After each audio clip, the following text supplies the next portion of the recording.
Welcome to Marvelous Disney, the podcast that discusses the most recent doings of one of the more dynamic divisions of the Walt Disney Company, which is, of course, Marvel Entertainment. This is entertainment writer Jim Hill, and my co-host, the amazing Aaron Adams, and I are recording this on Tuesday, December 15th, 2020. But I guess we should start, because you were the one who actually watched the Hellstrom show. That was FX, was that correct? I honestly don't even remember who took responsibility for that. All I know is I took a bullet for the team, so you didn't have to suffer through it. It wasn't that bad, but I'm not surprised to find out that it's not getting a second go around. Yeah, they got canceled after just one season. As Variety pointed out, that effectively ends the Jeff Loeb era at Marvel Television, which, by the way, is now a defunct division of Marvel Entertainment. If the house goes away, are you still a tenant in that house that's no longer there? Yeah. Or are you just a guy in a field?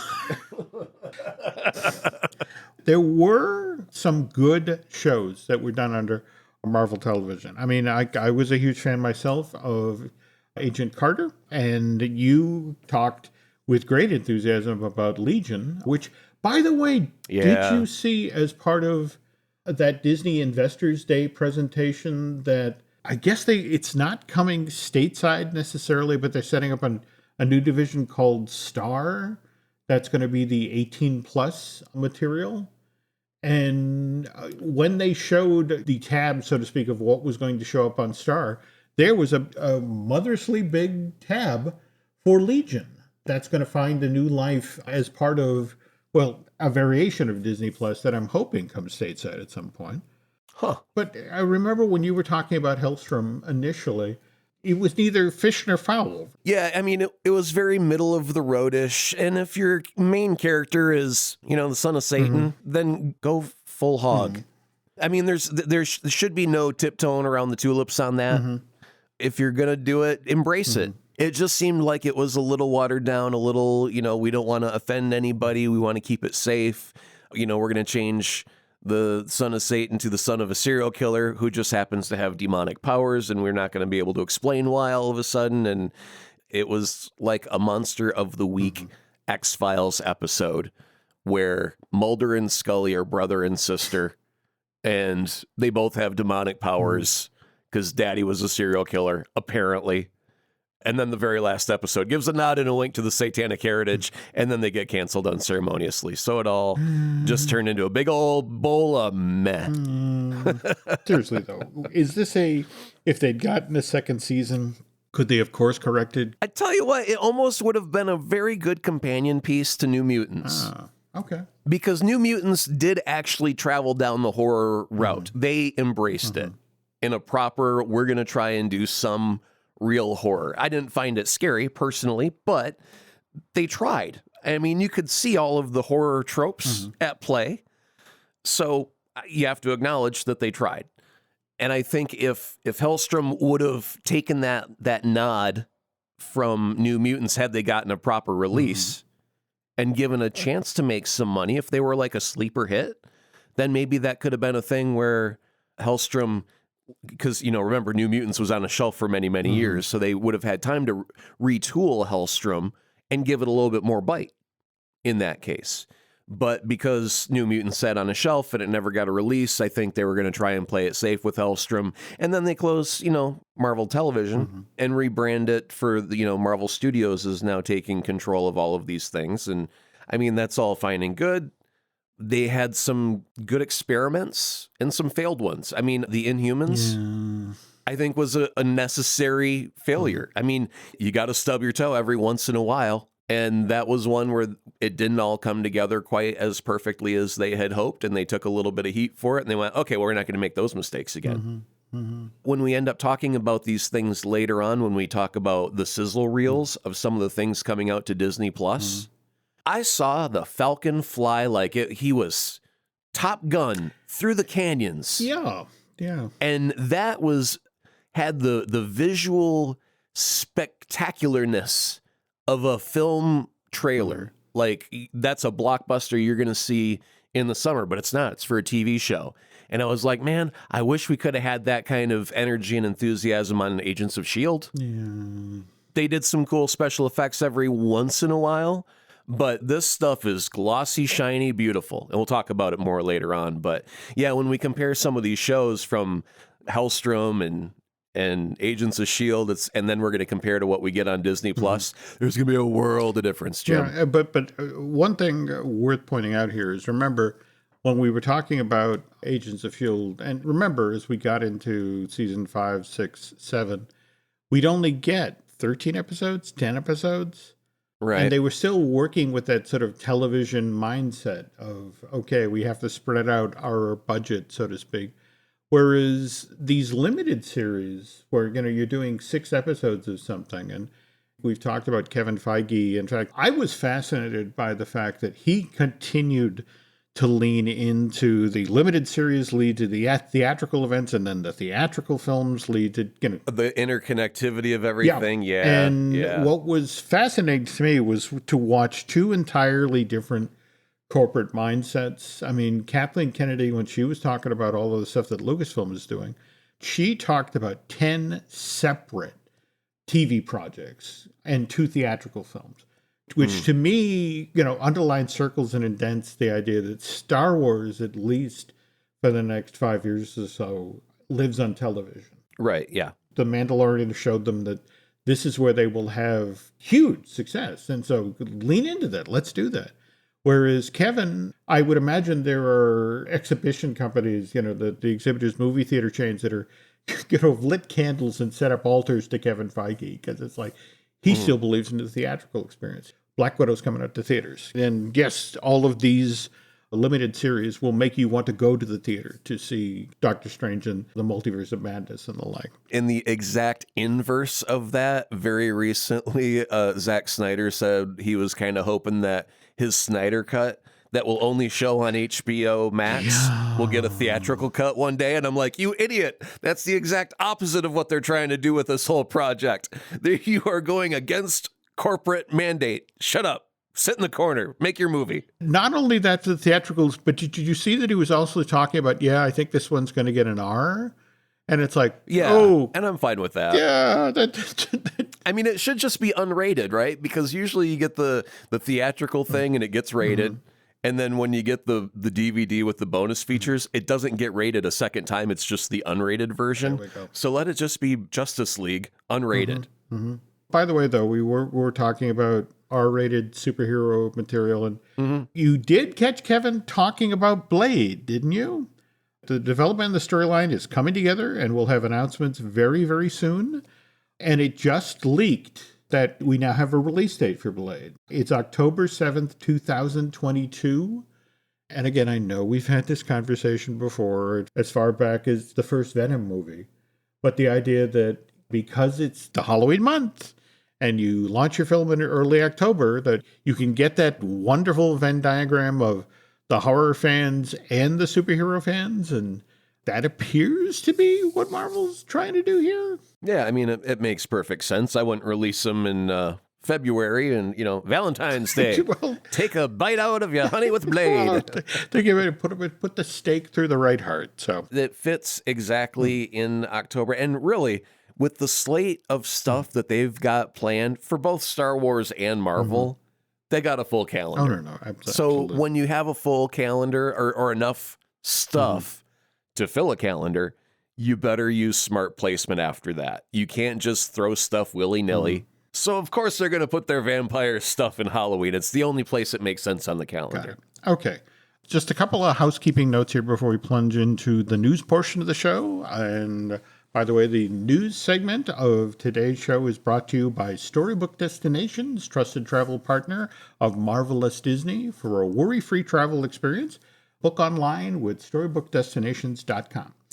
Okay, last week we talked about how Governor Newsom was threatening, due to the ramping up COVID rates in California, the fear was that they were going to shut down Disneyland Resort, the portions of it that are open, downtown Disney, as well as how they'd opened a certain portion of California Adventure to holiday shoppers.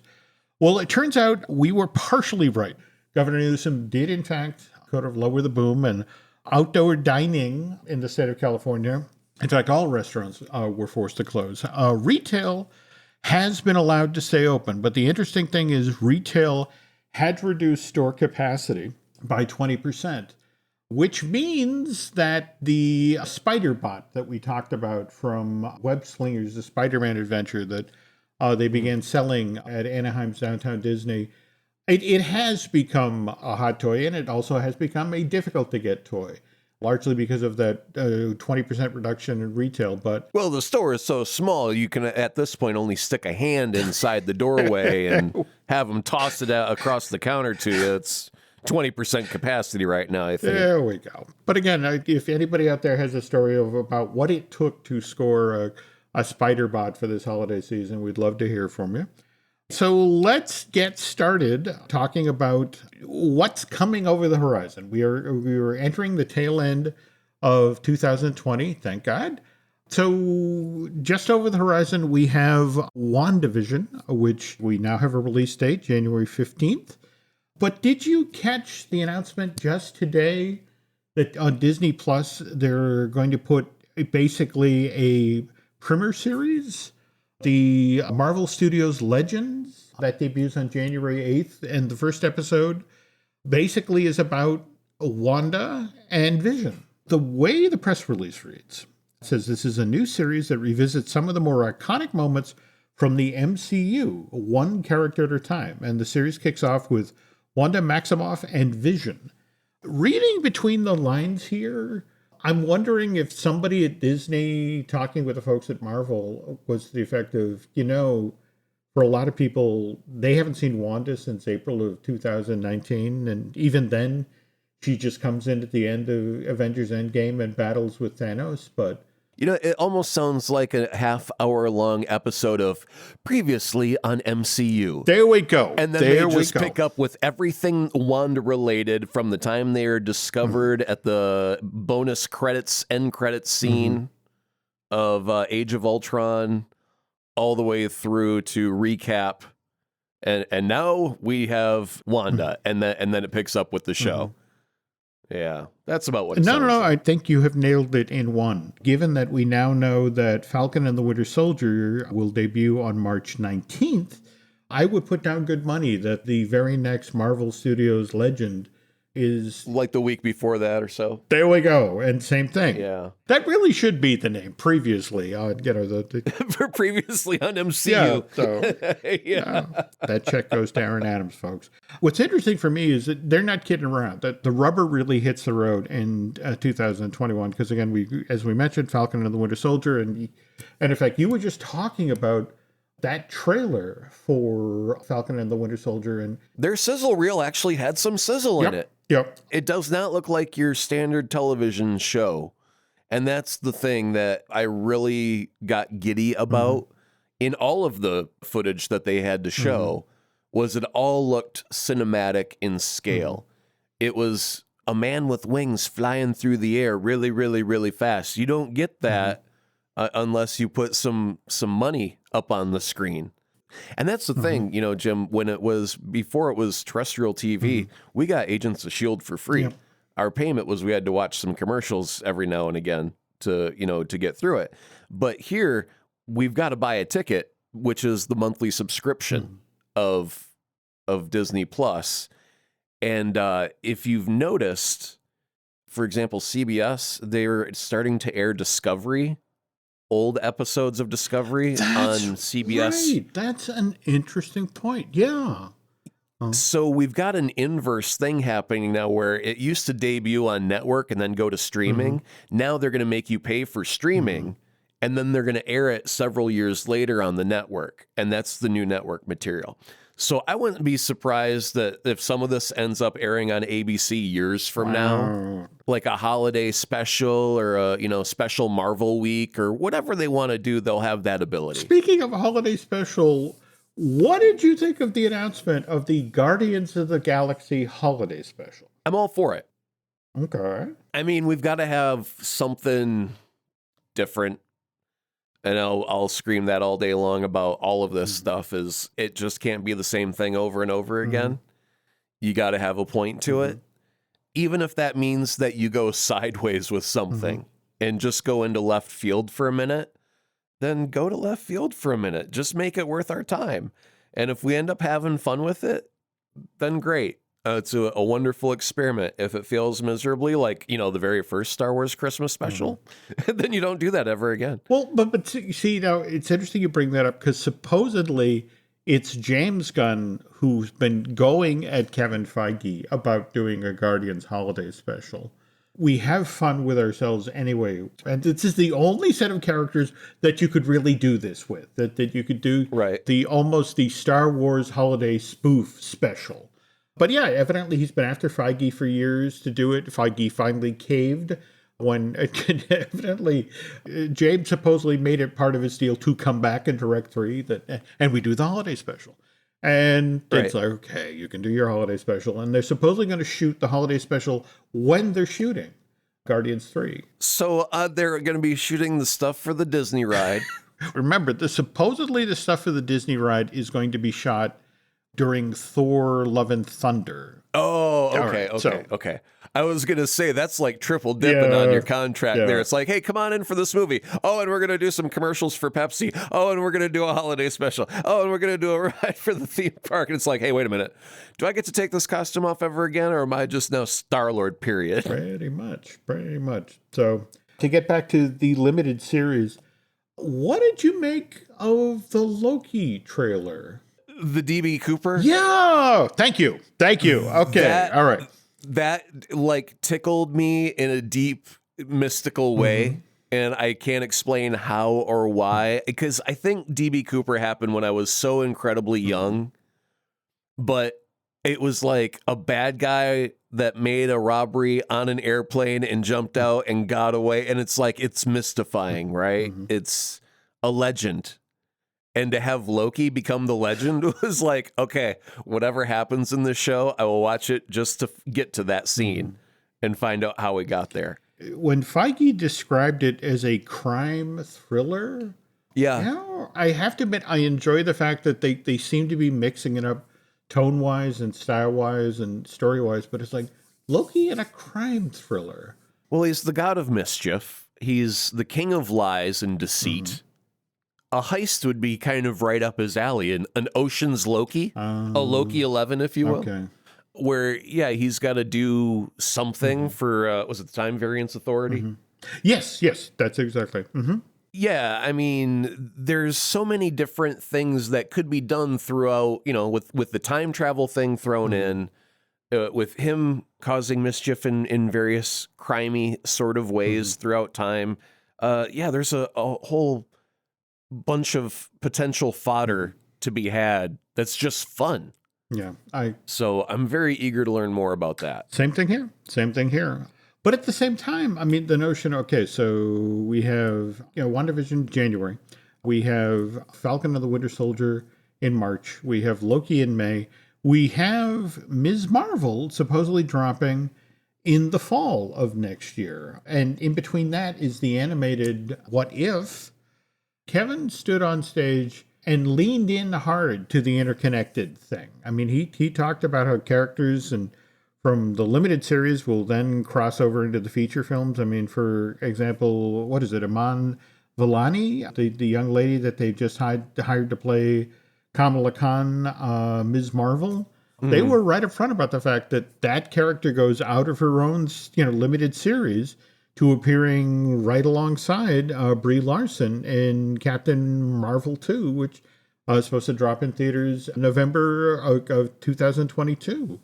Conversely, it's not the TV folks who are just going, are going into the feature film. It's the feature folks who are going into the television. I mean, what did you think when you heard that Mark Ruffalo is in fact going to show up in She-Hulk? Right now, I am willing to bet you a good old-fashioned straw penny that we will never, ever, ever see an MCU film or TV show with just one hero ever again. You remember back in the old Iron Man days when the only person in it was Iron Man? That will never happen again, Jim. Spider-Man right now, has got every villain from every universe and possibly even more Spider-Man in it. Yeah. We're just never ever going to have like an Incredible Hulk movie where it's just the Incredible Hulk. Will never happen. It'll end up being Hulk versus Wolverine when we get the X-Men involved or whatever. There's just never going to be another solo superhero movie in the MCU because they've got everyone signed to lifelong contracts practically. And it's for not just your 3 or 4 movies of your franchise, but it's also for an appearance in 2 or 3 TV shows. And you got to use your voice for the animated thing and probably a couple of video games. And then we're going to have you be in other people's movies because everything's got to be connected 5 different ways. So, yeah, it's a tangled web, and it will never be untangled to a single thread. Never again. From Civil War going forward, the fact that William Hurt's General Thunderbolt character, who again, we were, what? He was in the original Hulk that it featured Ed Norton. Yeah, all right. Which just solidifies that as being canon for our MCU. But that said, it just kind of startled me that Tim Roth is, as part of She-Hulk, supposed to come back as Emil Blonsky, the Abomination. And it's just sort of like, that far. I mean, I guess, again, I shouldn't be surprised if they brought Hurt in to play the General again. You know, all right. So, you know, as you mentioned, that's canon. But it's like, really? We're going to reach that far back? Abomination was actually considered as a villain again for, I want to say, one of the Avengers movies, not as the main bad guy, but a backup baddie, so to speak. And I can't remember which one it is off the top of my head, but either way, they have considered utilizing him in other ways besides just right now. So not terribly surprised to see them finally pulling the trigger on that.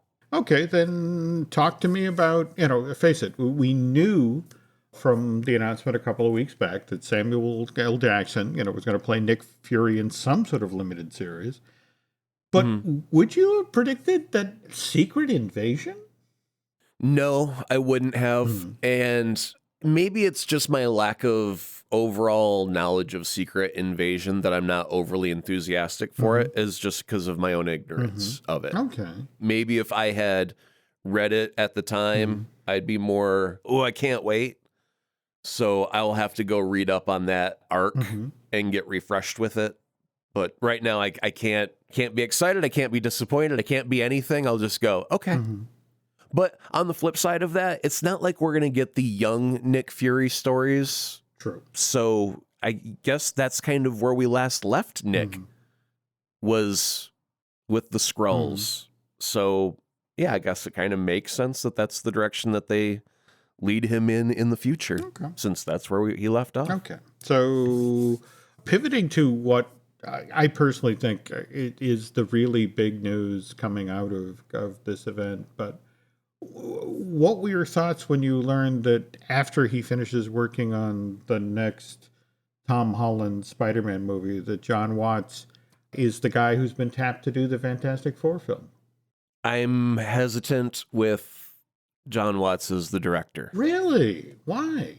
There are certain things on rewatching the Spider-Man films that start to not thrill me as much as they once did on first viewing. The repeat viewings have let me down. Really? Yeah, and the thing is, I want to blame Sony and Into the Spider-Verse, because every time I watch it, it's great. It never fails. Every moment is good. And there's very few movies that still hold up for me. Scott Pilgrim versus the World is one of them that's like perfect, and every scene is just flawless. And Spider-Man Into the Spider-Verse is another one.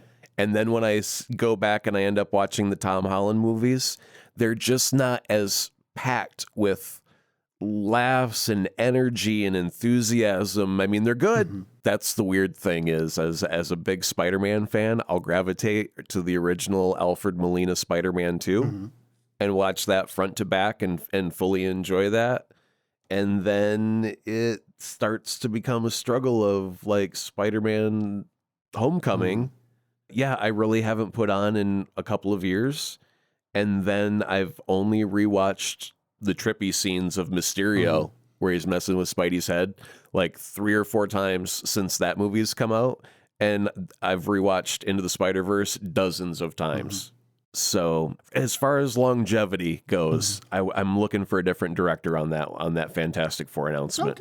Okay. And a valid criticism, and you're not wrong about the Sam Raimi Doc Ock movie. For my money, that is the best of the live action of Spider-Man movies. But again, you're not wrong about Into the Spider-Verse. I mean, that was such an amazing film, which is why, again, and I know we've talked about this multiple times on Marvelous Disney about the casting news that keeps coming out about the third Tom Holland film. In fact, just in the past week to 10 days, we've had news of William Dafoe and Thomas Hayden Church, who are supposedly negotiating deals with Sony right now to come in and make appearances. But what I keep hearing from friends at Sony is the effect of, understand that when we say these people are coming in to appear in this film, don't expect them to be like huge major characters carrying full storylines. That may be the case with 1 or 2, but not all of them. There's really an attempt underway. In fact, it's kind of ironic, given your affection for Into the Spider-Verse, that they seem to be trying to capture some of that feel, some of that energy in this third Tom Holland film. It just strikes me as bizarre. It's like, Kirsten Dunst, do you really need her version of Mary Jane even for a cameo? It's like, how? I've had certain problems with the rumors, the nonstop rumors about Tobey Maguire and Andrew Garfield coming back as previous Spider-Man. And I'm like, it makes absolutely zero sense on so many different levels, because we've already confirmed that Jamie Foxx is back as Electro. That we know. He's announced that he's not playing the blue version of Electro. This is a new version, right? We've had confirmed that Alfred Molina is coming back as Dr. Octopus. Well, he died at the end of Spider-Man 2, so he obviously can't be the same one. So what the sense is that we're going to get a different incarnation. But the scientific fact of this fiction is that the Alfred Molina will always be some form of Doc Ock, that Jamie Foxx's character will always be some version of Electro. And then you've got Tom Holland, and then you throw in Tobey Maguire and Andrew Garfield as 2 totally different aged Spider-Men, one now in his, late 40s, mid 40s, and one in his mid 30s, and one who's, just cracking 20s. How does that work all of a sudden where they're different? And now we've got different MJs, and that doesn't make any sense. I'm like, the only thing that's consistent is we've got different versions of our old villains, but we've not had any confirmation of Tobey or Andrew, only fan speculation of it. So I'm like, I don't think that's going to happen. We love our Tom Holland. Why would they even invite back another couple of Spider-Men, even for a cameo? You don't need it. If you have the villains there, you're implying something, right? Somehow you're implying that they exist in a different universe. We don't need to have 3 Spider-Men. Like I said before, we'll never have just a single superhero movie again, Jim. We can't just have one Spider-Man. I know. But beyond that, we also had rumor of Matt Murdock being cast. Yes. In the movie as well, right? Yeah. But he's not going to be coming back as Daredevil. He's going to be coming back as Peter's lawyer. So if we've got Matt Murdock who's defending Peter, and we've got all the villains from all the different multiverses, like, do we really, really need a couple extra Spider-Men? But here's the one thing that I think is very tantalizing in all of this. The speculation of, and this is a comic book that is, decade or so old, but Pete just wants his old life back, instead of MJ always being in danger, et cetera, et cetera. So he makes a deal with a character named Mephisto, and he gives it all up. And I remember this. Yeah. And he's no longer married to MJ, and he's no longer like having to deal with villains and enemies. And he just kind of realizes how empty his life is. But Mephisto is also a villain of Doctor Strange. And wouldn't it be something if at the end of all of this, where Peter's identity is out in the open, he's got a lawyer defending him, he's got villains from a multiverse, and if Peter makes a deal and says, just make it stop, I'll do anything in the world. And Mephisto appears and goes, anything? Ooh. That's how we end Spider-Man 3.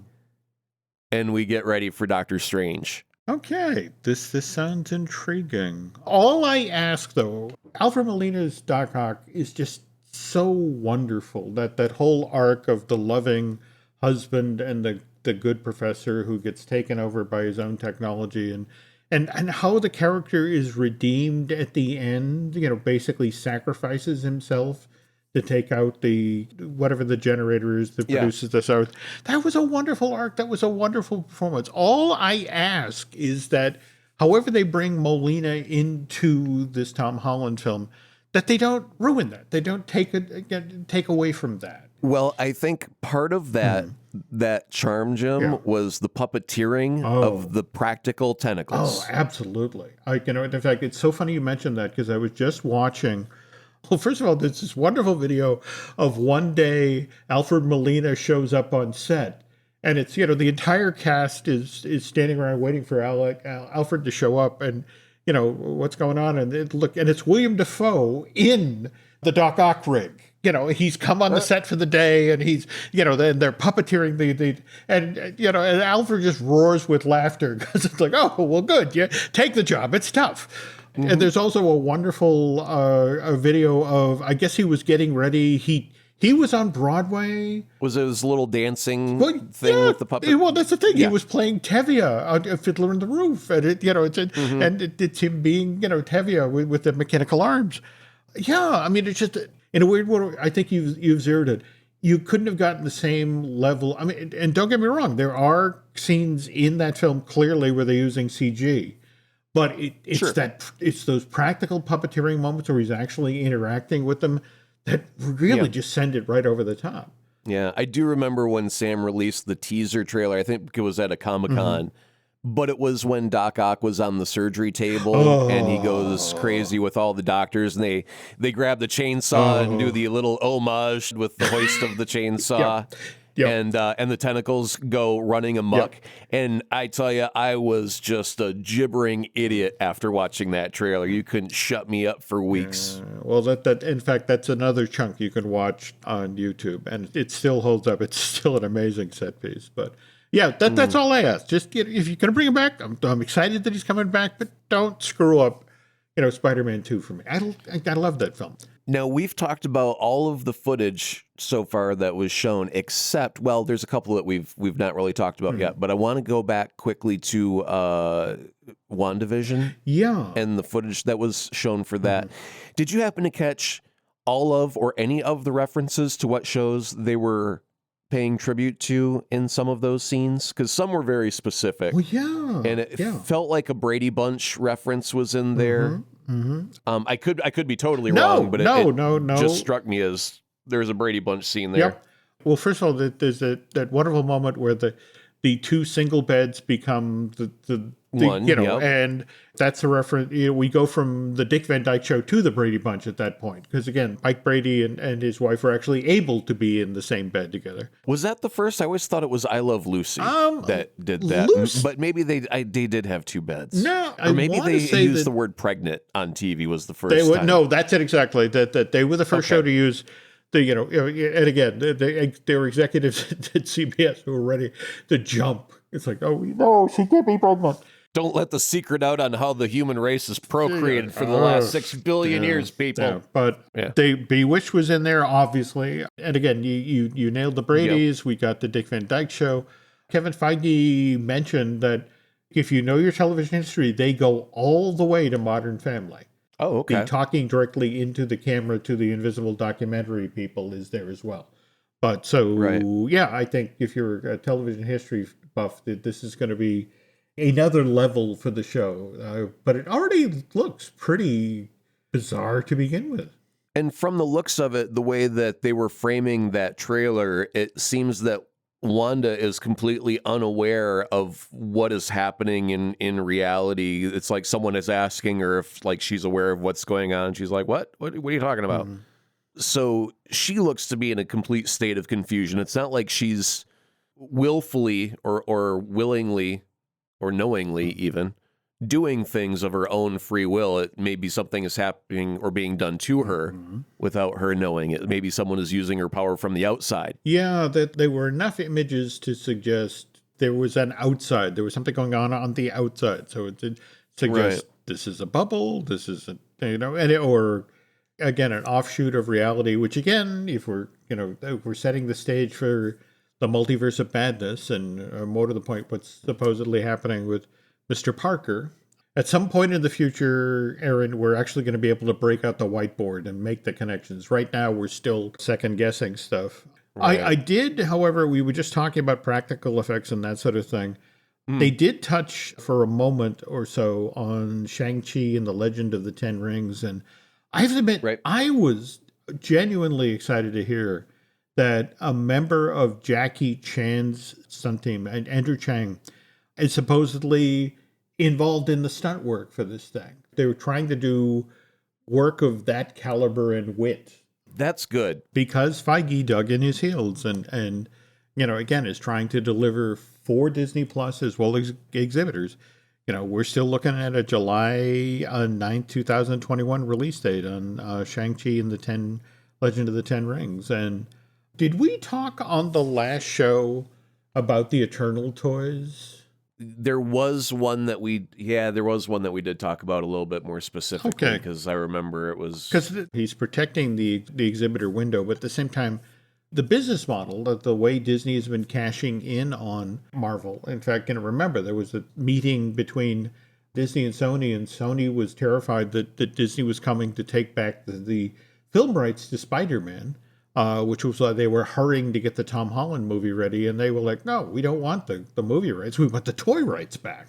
And the Sony quite happily, oh, sure, take the toy rights, not realizing that was where the gold was. And that's the thing with the Eternals. Evidently, there were warehouses filled with all of these toys. And I guess somebody accidentally got sent a box, and then there were photos bubbling up online with inferences about the story because of what was written on the back, so the kids know how to properly play with the toys. But with the arrival of the vaccine, and we're all supposed to turn a corner come January 2021. But in theory, vaccines become available to the general public in April, May.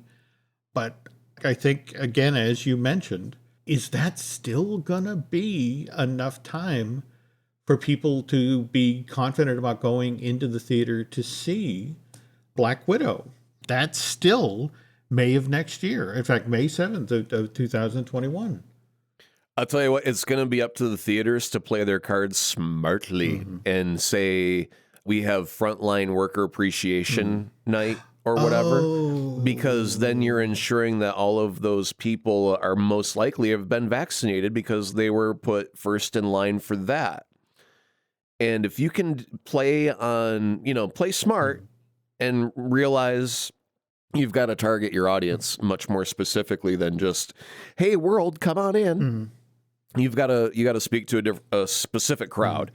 And so it's like, hey, elderly, old folks home, come on in, because you were at risk. So we're going to do senior appreciation night, or we're going to do a deal with the old folks home around the corner where all the residents come in for, $5 matinee or whatever.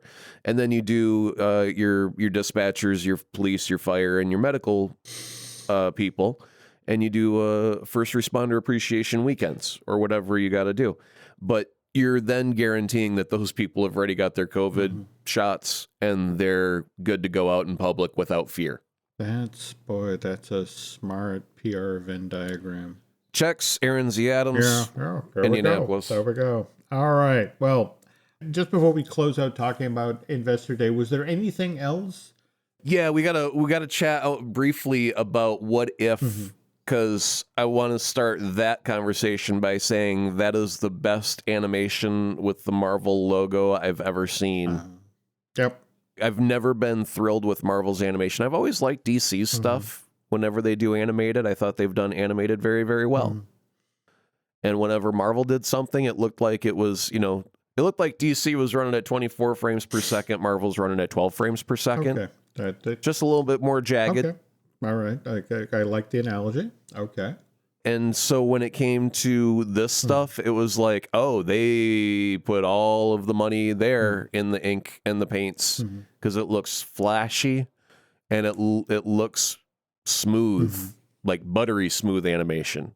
Now, I'm curious because we've got the Watcher who's giving us these what if stories. And like you said, Feige was beating that drum. Everything's connected. So is what if just peeks into the multiverse now? Ooh. It can't just be its own damn thing. It's got to be a peek into the multiverse. Is that the vibe I'm getting? Oh, I didn't make that connection. Yeah, I kind of think that's where they're going with this is, in our 616 universe, things happen like this. However, in universe 3179-B, it went like this. Okay. Well, given that What If is supposed to drop in summer of next year and Multiverse of Madness is March of 2022 and the Spidey film we've been talking about, the live action thing, that's Christmas of next year. That's an interesting set of dots to suddenly connect. Yeah. Also, by the way, did you also see that you got your zombie Captain America for a brief glimpse in that footage of What If? I did, and I also noticed it was Bucky, who was battling with him. So that kind of resonated. Yeah, I'm definitely looking forward to that one and the Funhouse mirror that those sorts of stories have always been. I did want to say that looking at the most immediate slate, I like the variety that we have.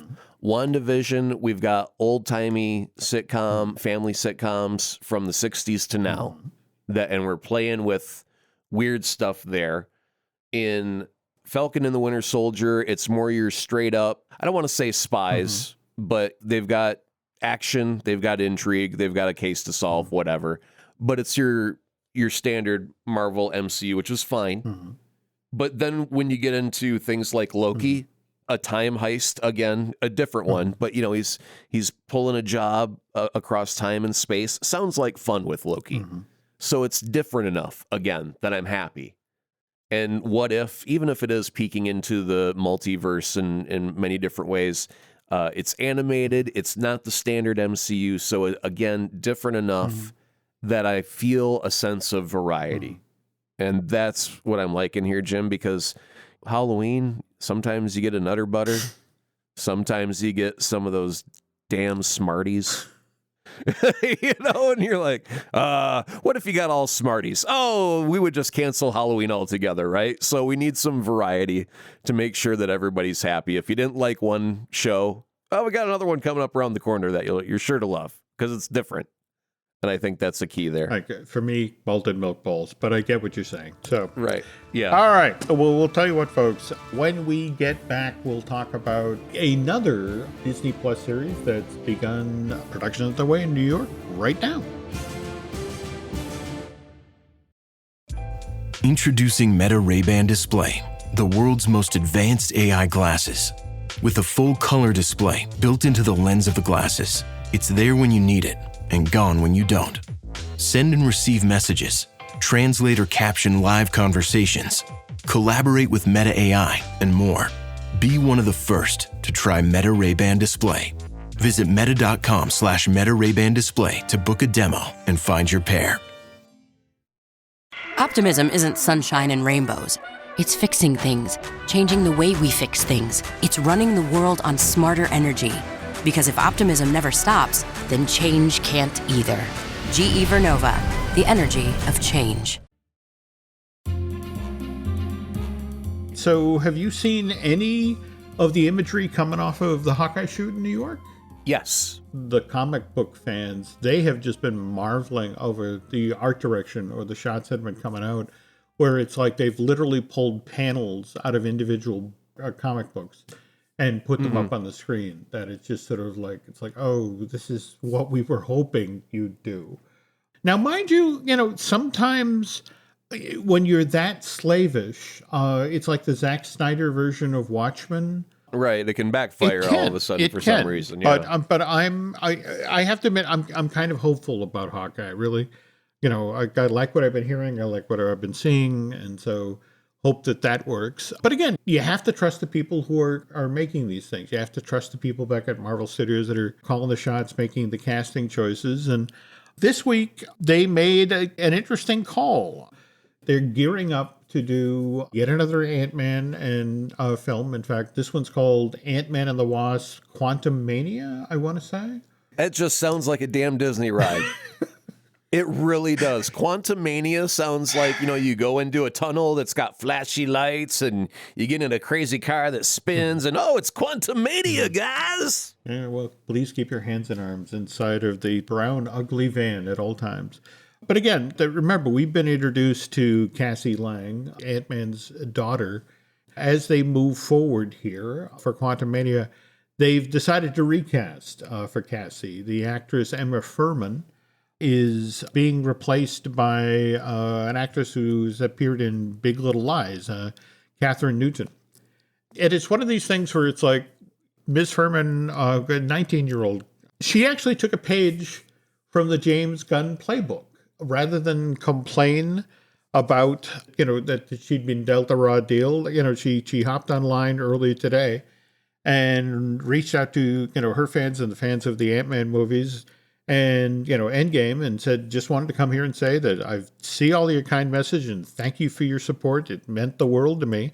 I am sad as all of you are. They hear the news Thursday. I can only hope this means that something else for me is in the future of the MCU. And I will always be grateful to be a part of the MCU and the biggest movie of all time. Being an actress is still my number one passion, and I look forward to what the future holds. Something like that makes it, especially in a business where you get hired because people enjoy working with you or you're a professional or something like that. This is the sort of thing that actually gets you work. I mean, it doesn't necessarily make news, but it gets you work. It's like you're a pro. You took a hit and you were gracious about it. And it's like, okay, let's keep, this young woman on our radar. That has to be kind of tough to have been a part, again, of the biggest film of all time. And it's like, we're going another way with the next movie. On the other hand, you and I, when we were pre-gaming tonight, we're talking about the non-news that still got, a full feature piece. Here's Robert Downey Jr. doing yet another interview about how he's moving on from Marvel. And then it's like, look, I've done everything I can do with the character of Iron Man. And it's like, well, yeah, and you also died. Downey is doing an interview with the Hindustan Times, all right? So the reporter there asked him about, his work as Iron Man. He says, look, playing Tony in Iron Man was hard, and I dug deep. I had an incredible 10-year run that was creatively satisfying, pushed me creatively, and right now I have tons more ambition to do things that I haven't done before. Just the matter of me wanting to be a fit father, husband, and citizen. He talks about how, as an actor now, every time I get a script, I think about the commitment and time that it's going to take away from my missus and the kiddos. He needs more time to work on more episodes of Perry Mason. That's all I got to say about that. Yeah, I have to admit, I'm looking forward to season 2 of that myself. But at the same time, what's kind of interesting is the world and the characters that we got introduced to as part of the original Iron Man and Iron Man 2. What did you make of the announcement of the Armor Wars series with Don Cheadle as, War Machine? Even though you don't have Tony Stark, you still have to have an iron character of some sort. So I don't think that the Iron Wars here include the Iron Heart character, do they? That was a character introduced by Brian Michael Bendis back in 2015, Riri Williams. My understanding was we were talking a limited series with that one. Did she get her armor as a result of the these Iron Wars or what? Oh, that's an interesting question. I feel that they should be connected somehow. No, it because certainly makes sense. It certainly makes sense. usually you don't have like a 16-year-old girl that just walking down the road and trips over a suit of iron that's voice activated. Oh, wow. I think you've hit upon something here, Aaron, because if you go with the schedule that Marvel's released, these projects are virtually on top of one another. Both Ironheart and Armor Wars are mentioned as late 2022, early 2023. So I wonder. Now, is she going to be related in any way to Rhodey's character? I don't know. But yeah, no, that certainly makes sense. But the way they're positioned the list right now, it looks like Ironheart leads into Armor Wars. But I think you're right. I think it probably goes the other way around. I think that if you're going to have the Armor Wars happening, like I said, you need an iron character, even without Stark. And really, Stark is just a snarky genius. And we've got plenty of that in the MCU. Doctor Strange is a very snarky genius. If we're going to have a Fantastic Four in our dear future, we're going to end up having a Mr. Fantastic, who is one of the very smartest in all of the MCU. So just give him a snarky attitude, and boom, you've got your Stark replacement. By the way, I would like to toss out my nomination for George Clooney as Mr. Fantastic.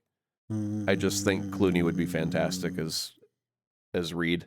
I've also heard John Krasinski possibly being, they've been pushing that one for a long time, and I really like him as an actor. It's just that I have as I am getting older, I like the idea that, actors that are in action movies don't have to necessarily be 19 in age. I don't want a Harrison Ford, 88 years old, doing Indiana Jones 17 with the walker. But I think George Clooney could be smart and flexible with some CG. So boom, what more do you need? Well, more to the point, I've been hearing great things about Midnight Sky. That's going to be dropping over the next couple of days.